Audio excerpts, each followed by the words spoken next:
श्याम सुंदर से बोले भीषम जी ललकारी।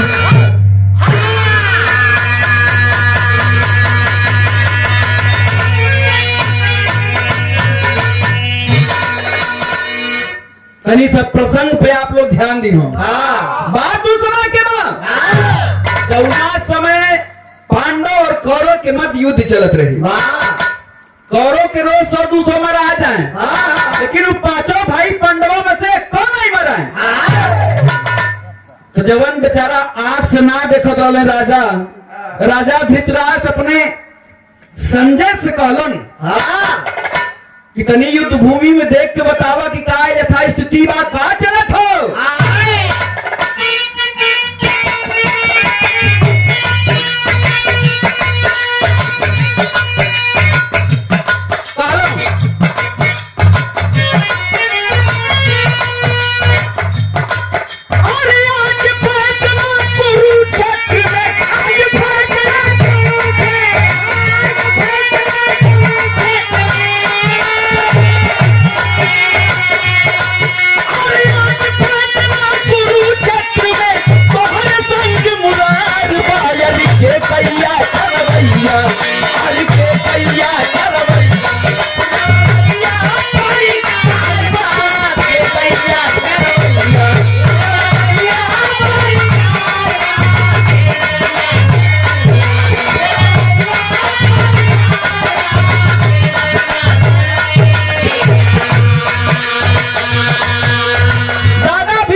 हरे बात कैसे कि अब तक जवन चल तवन चल गई, लेकिन आज भरी सभा में हमके ताना मार दिला दुर्योधन। ये बात तो नहीं है। कलिए से मारा रख बाटे, कलिए से मारत बाटे उरुपट में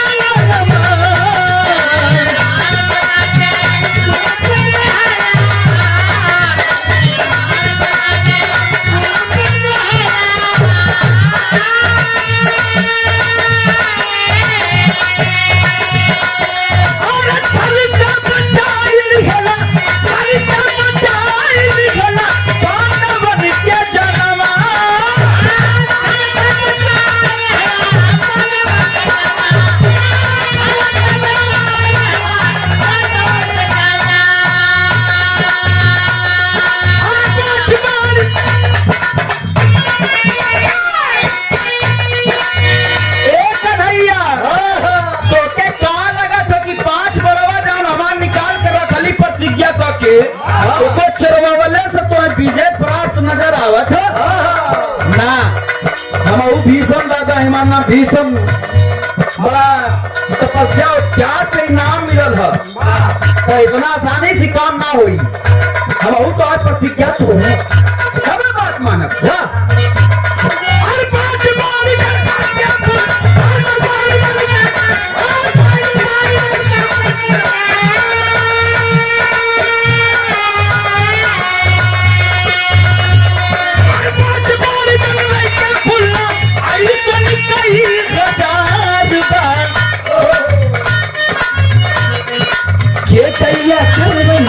हर के भैया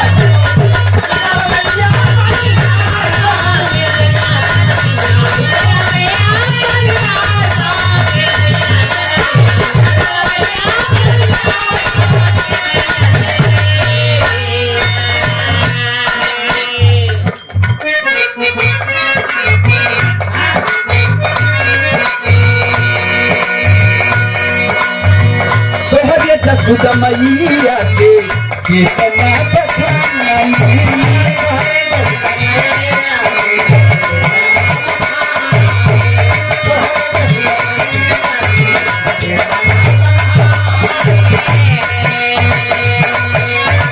हमरे गंगा मैया के घर में पानी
कन्हैया से को बात और कर देलन।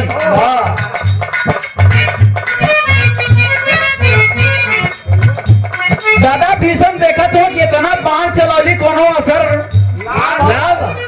ओ बेला फिर कोनो असर भयल ना, लेकिन कुछ करे के पड़ी। इतना ही भी दादा भीषम एगो बाण ऐसा चलौलन कि भगवान कन्हैया के पकुरवा छुअत पार हो गए। अरे बाप रे बाप, मचल हल्ला, सारथी के ऊपर बाण चला दिए, सारथी के ऊपर बाण चला दिया। इतना हाथ हुआ तबले दादा भीषम एक बाण अवलो चलो रथ पहिया देखा भगवान कन्हैया भरा गए नीचे। जब नीचे भरा गए, अरे बप्पा हो बप्पा, नियम कानून सब कुछ हमने तोड़ दिया दादा, अब खैर नहीं है। जब खैर ना तो है रथ का पहिया, जब रथ का पहिया आप लोग कैलेंडर में देख लो ही हम इसे खुटिया के भगवान कन्हैया हाथे में जैसे सुदर्शन चक्र लेके दौड़े, रथ का पहिया लेके दौड़े कि आप यही से मार दे। मौका तो मिल गया, सोरा आना काम बांध गया दादा भीषम। कैसे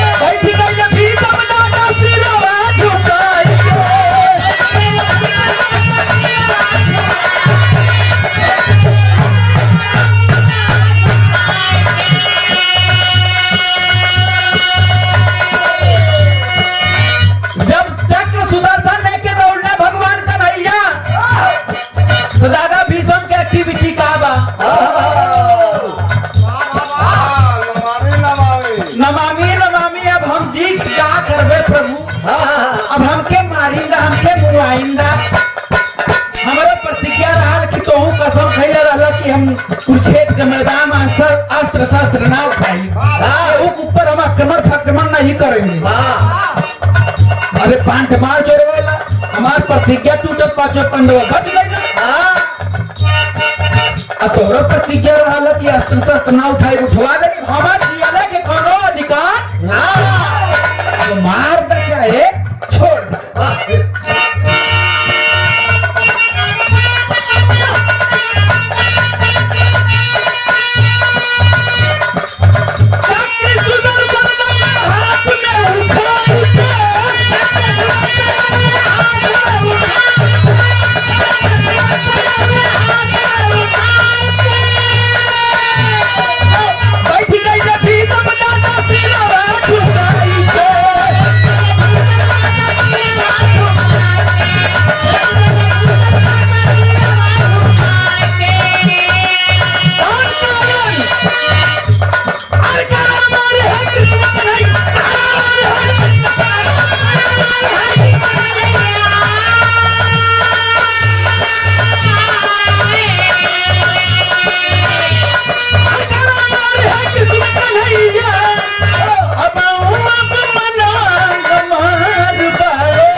चरवैया चरवैया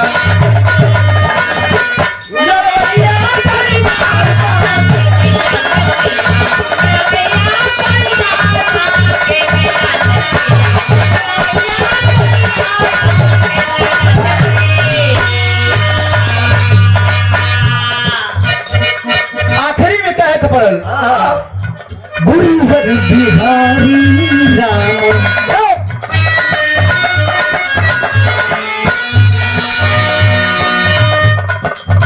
गुरुवर बिहारी राम नल के लड़वैया।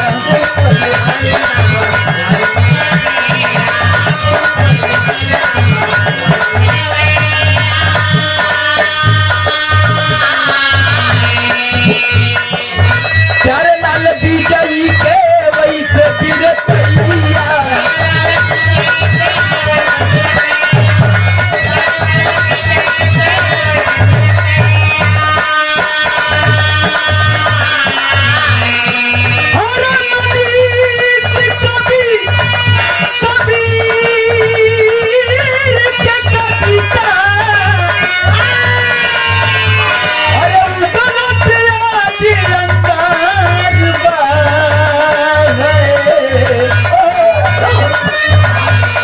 हर के गैया